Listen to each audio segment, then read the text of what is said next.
Hello guys, আসসালামু আলাইকুম। কেমন আছেন সবাই? আশা করি সবাই ভালো আছেন।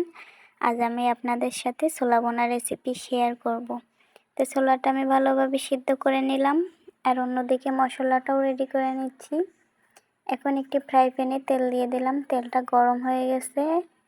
এখন পেঁয়াজ, আদা, রসুন, গরম মশলা গুঁড়া দিয়ে দিলাম, সাথে লবণ, হলুদ দিয়ে মশলাটা ভালোভাবে কষিয়ে নেব।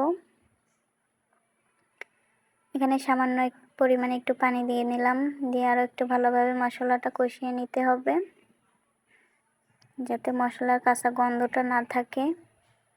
এখন আমি সিদ্ধ করে রাখা ছোলাগুলো দিয়ে দিলাম, দিয়ে কিছুক্ষণ নেড়েচেড়ে দিব।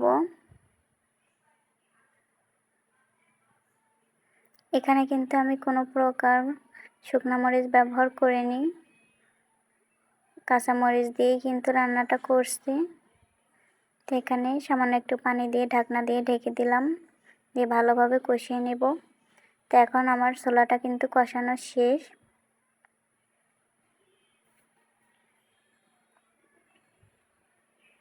এখন আমি পরিমাণ মতো পানি দিয়ে দিলাম, যাতে ছোলাটা ভালোভাবে সিদ্ধ হয়ে যায়।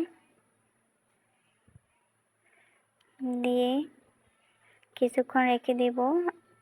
আর অন্যদিকে আমি ডিম সিদ্ধ করে নিলাম বিকালের নাস্তায়, আর ছোলা ভুনা এবং ডিম সিদ্ধ।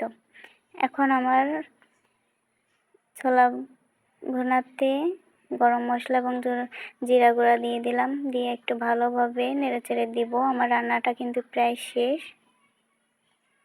এখন আমি এর মধ্যে ডিম দুইটাও দিয়ে দিলাম, দিয়ে আরও একটু ভালোভাবে নেড়েচেড়ে দিব।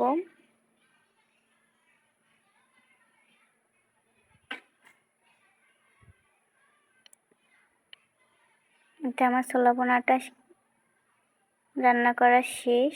এখন পরিবেশনের পালা।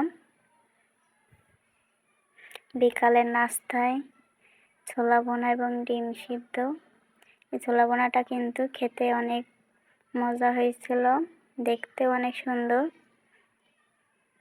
আমার এই ভিডিওটি আপনাদের কেমন লাগলো অবশ্যই কমেন্টস করে জানাবেন।